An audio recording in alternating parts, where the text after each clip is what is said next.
Ipak ako ng asukal guys. Yung taglimang asukal. Kasi wala na. So, mahal ng asukal guys. Pati ang egg. May bumili kaninang egg. So, mahal na talaga ang egg guys. So, ay pag-uusapan tayo. No? Siguro ayun. Siguro na-experience na din siguro nyo guys. Yung tipong iniiwasan kayo. Yung bagang guys, yung bagang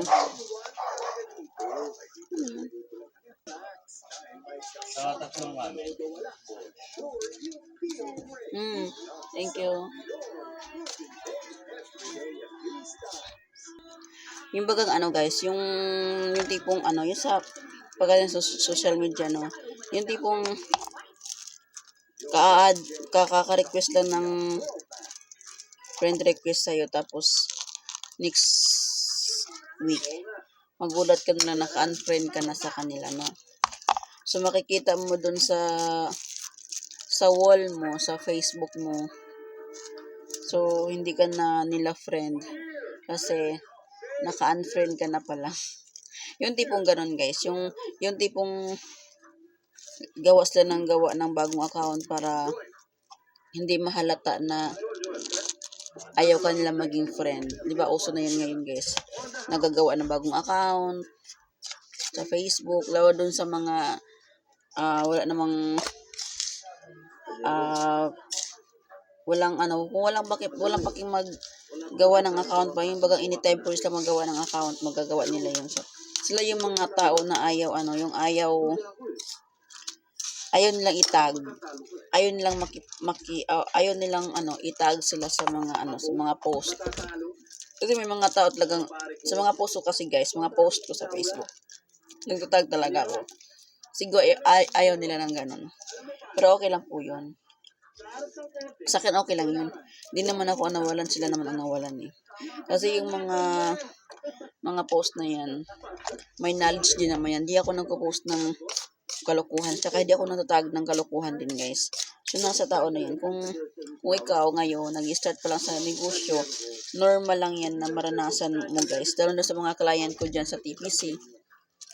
Normal lang po yan na pag kayo ay sa mga client ko dyan, sa mga member ko dyan, sa mga team ko dyan, kung kayo nag-uumpisa na sa pagninegosyo guys, kung mag-start na kayo sa pag seryoso sa negosyo nyo, maranasan nyo talaga yan yung lalayuan kayo, yung i-ignore kayo, yung i-unfriend kayo, i-block kayo. Normal lang po yan. Talagang mapagdaan po talaga nyo yan. Kasi dati, napagdaanan ko talaga hanggang ngayon. Marami pa rin taong ganyan sa akin, nag-unfriend, nag-block. Tapos magugulat ka naman, sunod na buwan, mag-friend request na naman sa'yo. Parang iwan, no? Hindi sila nakapagod sa ginagawa nila. So, normal lang po yan. Nung nag-umpisa ako, guys, mas more than pa yan. Nung nag-umpisa ako sa negosyo TPC ko, guys, mas more than pa dyan ang naranasan kong, rejections. Sobra. So, inisip ko na lang, guys, part na yan ng,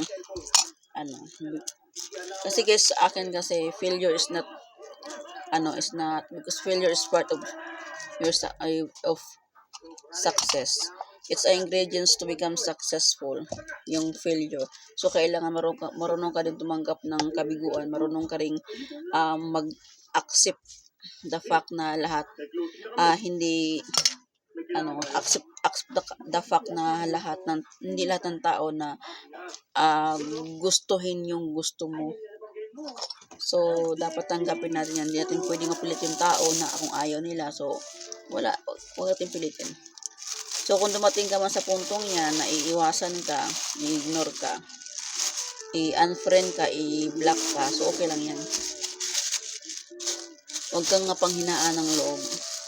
Ang isipin mo na lang, bakit mo, anong biggest why mo, kung bakit pinagpatuloy yung ganyang klaseng negosyo. Kasi sa totoo lang guys, yung mga yan, ang Pinoy kasi guys, to see is to believe yung mga yan. Kung wala po sila makikitang kotse sa'yo, kung wala sila makikitang magandang bahay sa'yo, hindi yan maniniwala. maniniwala sa'yo kasi yun kasi ang pinagbabasihan ng mga Pinoy ngayon, ng mga tao na kapag may kotse ka, mayaman ka na. Pag maganda ang bahay mo, mayaman ka na. Yun ang thinking nila, guys. Yun ang sa isip nila. Diba napakababa lang ng pananaw nila sa buhay. Yun, doon lang sila nagbabase sa kung ano yung tinitirhan mo. So, kung ikaw may negosyo, nasa squatter ka lang, sasabihin nila na mag-doubt agad sila sa iyo, magdududa kasi dyan ka lang nakatira. So, 'di ba? Napaka unfair naman ng mundo na doon yun ang pinagbabasihan nila. Nung ako ay nag-start, guys, sobrang struggle kasi dumating na din ako sa point na susuko na ako, pasok na ako kasi nga mismong kakilala ko hindi ako naintindihan, umayaw sila. Pero kinabukasan, binibigyan ako ni Lord ng tao. Alam mo yung tipong kakapost ko talaga, yung post ko talaga nationwide na yan. Yung nakapublic lang kasi lahat yung mga post ko about sa negosyo. So, magugulat ka na kung kailan ako nawala na ng pag-asa, saka naman ako magkaroon ng bagong pag-asa kinabukasan kasi bigla na lang may mag-chat sa akin na mag-avail sa TPC, ng Iloding Business. So, nabuhay na naman ako ng loob. So, sabi ko sa isip ko, siguro para sa akin talaga to kasi pag dumating pag nasa point ako ng kahinaan ng loob kinabukasan, merong binibigay si Lord ng yung kung inabang in-encourage niya ako talaga na ipagpatuloy to. So, pinagpatuloy ko po talaga siya. So, until now, patuloy pa po ako sa aking journey sa TPC. So, sa mga client ko dyan, tuloy lang po, dyan lang po kayo sa GC ko, sa mga team ko, sa mga simula pa lang sa TPC. So, tuloy lang po tayo, guys. Sa kung ano mga pagdaanan nyo ngayon, rejections, failure, okay lang po yun. It's the part of success, guys. So, lagi nyo isipin, guys, na walang success na nagsimula sa una. Lahat talaga, ang success talaga nasa pinakahuli.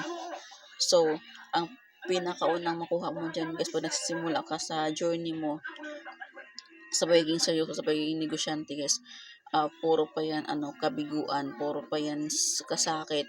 Kasi hindi mo yan agad-agad makikita yung result mo na 1 to 2 years, wala pa makikita 2 3 years, wala makikita result. Pero pag 5 years and up, dyan mo na makikita yung result mo, guys. So, ipagpatuloy mo lang siya at ipagpanalangin mo, ipagdasal mo din yung mga tao na yung mga prospect mo, ipagdasal mo na mag-join sa'yo at lagi mong isipin na nandyan si God para sa bibigyan ka din niya ng tamang tao at i-guide ka din niya sa tamang landas dyan sa negosyo mo. So, yun lamang. Share ko lang na aking thoughts or motivation about sa mga pinagdaanan ko dati at gusto ko lang din i-encourage yung aking mga team, aking mga client na walang masama na magsimula tayo ng negosyo kahit sa edad natin ngayon. Tulad ng sabi ko, you never too old to have a dream, a new dream. Diba, guys? So, wala yan sa edad, wala yan, basta, guys, tawag doon, lagi nyo isipin yung pamilya natin. Bakit tayo nagsisikap?